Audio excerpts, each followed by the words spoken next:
I have once again been bamboozled by Bioware. Wait, KOTOR is Bioware, right? I think it's Obsidian too. But I got off Terrace, if you want to call it that. I left Terrace, I got off of it.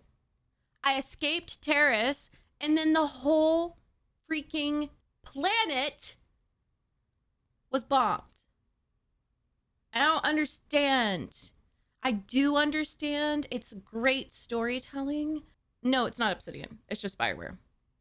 But like, I don't know why I was surprised. Because now that I think of it, of course they did with Bioware, you know? I'm no stranger. I went through Suicide Mission, Mass Effect 2. I love this game though. I love it so much. I am playing it on Switch still, obviously, and I hooked it up to the TV, and oh my god, I haven't played a game on a TV in so long because I just play so many games on stream and record so many games that I don't really think to play them on a console out on the big screen. By big screen, I mean it's normal sized, but it is just so fascinating. I feel like I would have enjoyed this even with my very basic knowledge of Star Wars back in the day. Back in the day, oh my god, like a year and a half ago. I was so swooped into Star Wars, but I am just so amazed. I left off right at Dantooine. And the first thing I want to say, apart from what was that twist with them just destroying everyone. No. I'm not moving on from that.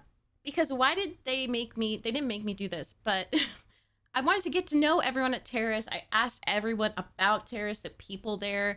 I did the arena. I didn't end up killing that last guy though. I don't know. I just didn't want to.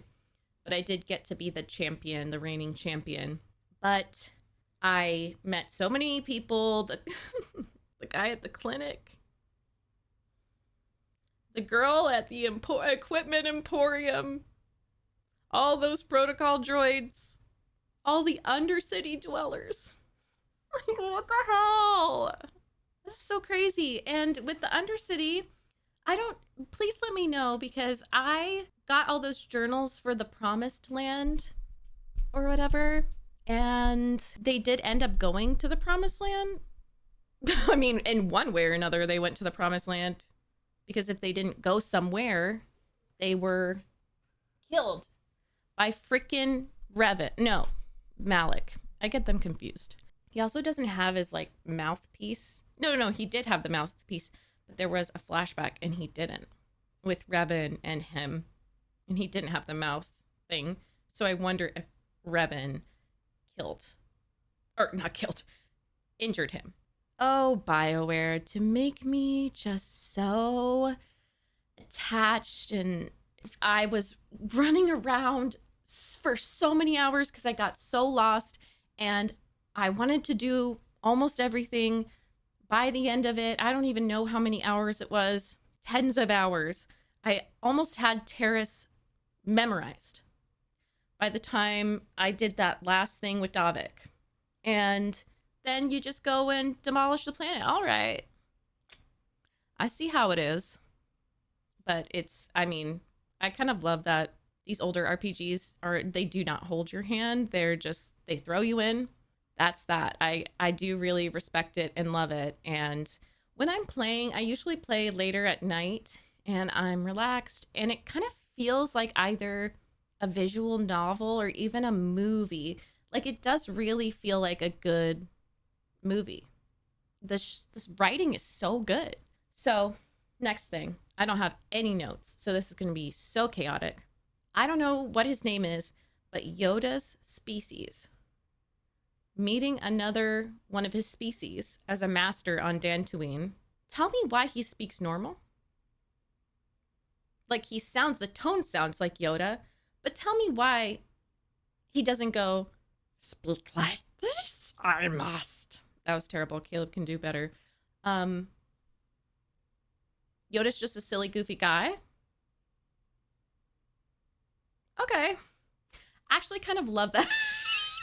I kind of love that because it just gives him personality. Like he just wanted to be talking like that. It's nothing cultural, I assume. That's pretty funny. What else? I love the companions so much. I really do. I think the first update I just had Karth. Like I didn't even have Bastila. I don't know how to say her name. Love her though. Oh my gosh, she's so mother. Just from what I know of her already, whoo, she's like Yennefer.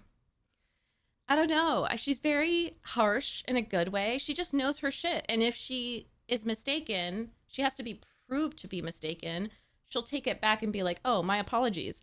But she knows her shit. And Karth better shut up. Just kidding.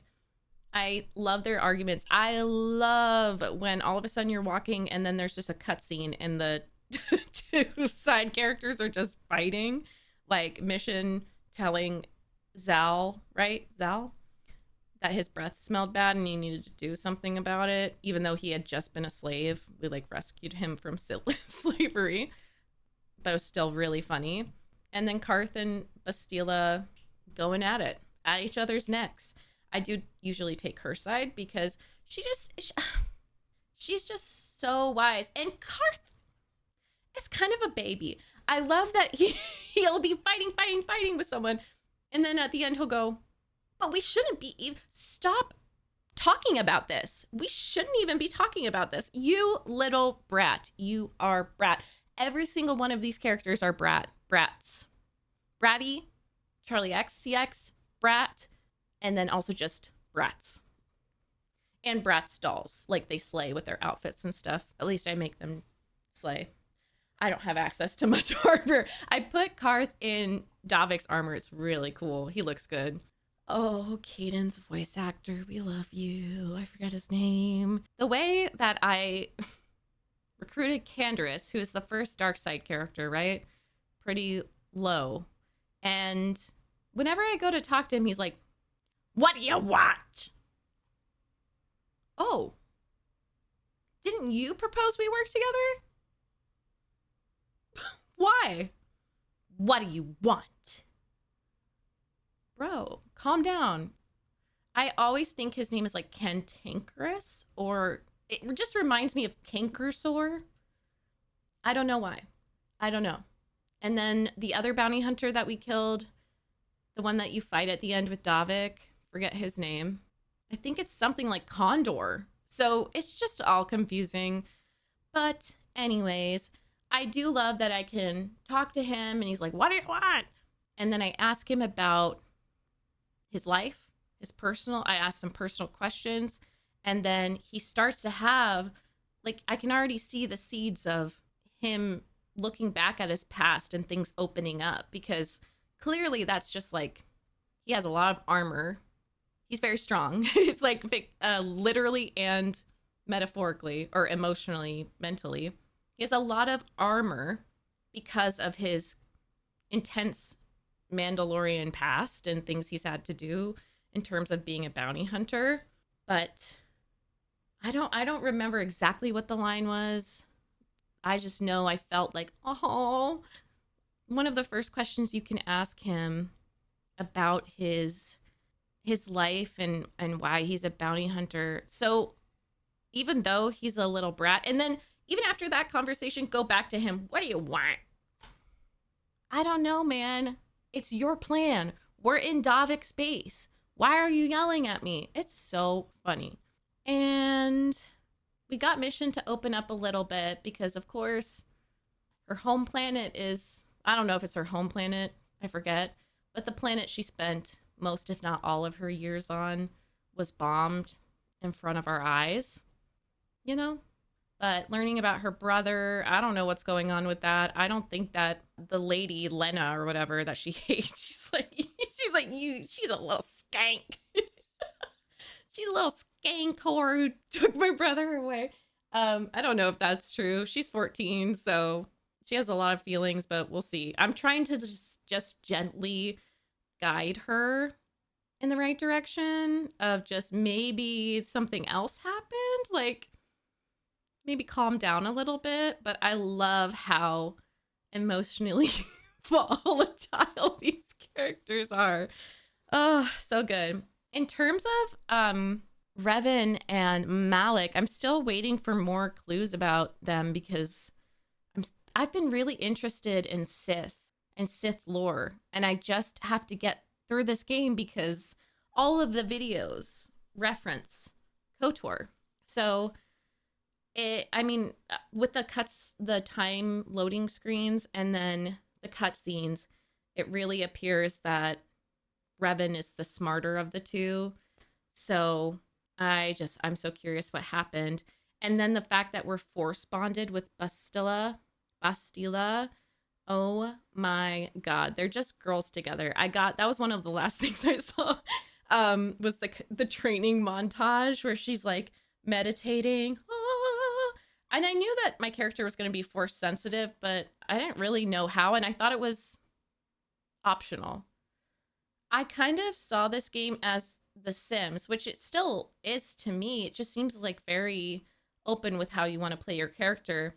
And I know that because of the light side and dark side, you can say some pretty racist, xenophobic stuff, some horrible stuff. And then you can also be like the best person in the world. So in some ways it's what I expected, but I didn't know that your main character would be force sensitive and it's scripted that you have to train as a Jedi. And I don't know. Oh, I did save up some feats. Did I? I don't know if I did. I tried to save up, but then I got confused. And also I was a little bit under-leveled for some of those fights, like in the sewers. The sewers were crazy. And the Black Volcar facility that last, I think is a Twi'lek, you have to kill. That was when I learned about and adopted the mission goes stealth. No. That's for the turrets.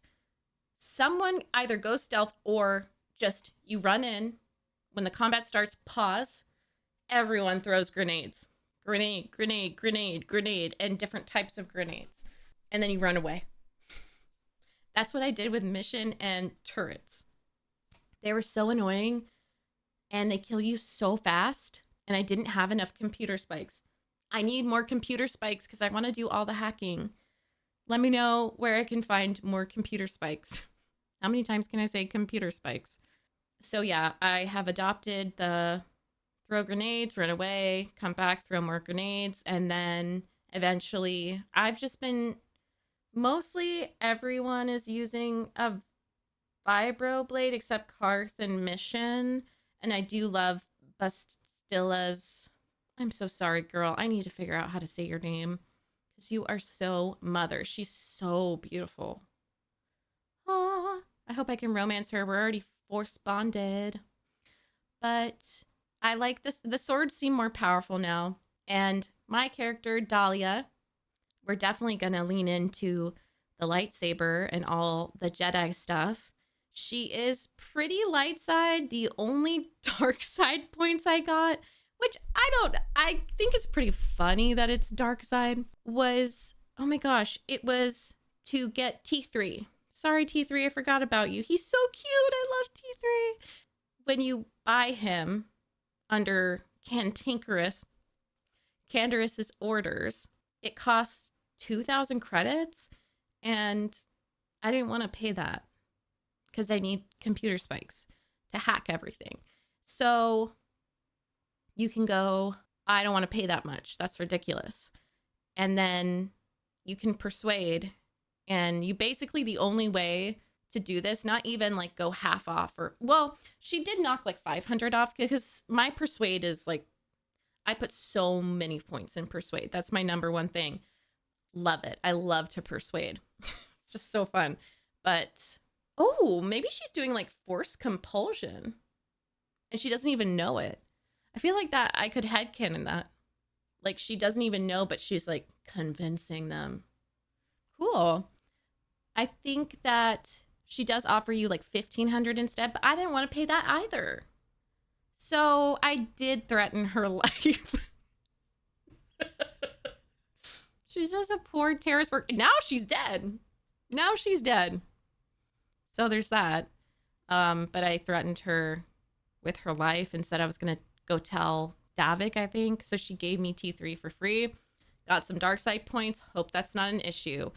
Really hope it's not like Undertale. Spoiler alert if you haven't played Undertale and you want to, where if you kill just one monster, then you don't get the good ending. I'm pretty sure that's how it works. But I was just like, I'll have some dark side points for that because everything else I do try to remain in the light. That was the only thing that I liked the dark side option because come on, 2,000 credits and Canderous vouched for me. So that happened. I'm not going back. Not going back. Yes, I love these characters. Love the voice acting. The writing is so good. It is really touching me. I can't believe Terrace is gone. I am so excited to see what the heck happens and where it can go, where all of the options for my personal character can go, like the endings. There just seems to be so many possibilities. And whether it's Jedi or I guess Sith, but then how do they just reluctantly train you as a Jedi if you already have a bunch of dark side points by that time? I don't know. Let me know. But I don't know if I could ever do dark side in this game because some of the stuff is so mean and cruel and racist and like I'm sorry I'm laughing and I didn't choose it, I promise. You can rescue Zalgard from slavery. Right away, you have the option. He gives you a life debt, right? You can say, now go get me this slave. And you can say, oh my gosh, yes, I've always wanted a Wookiee slave. I don't know if they'd just leave or if he would be required to stay by your side because he owes the life debt. But then if you just went from one slavery to another slaver, then what's the point? Anyways, I love it so much. I'll chat with y'all more in the comments, and also reminder that I do ask questions and type stuff in the Discord in the Star Wars channel.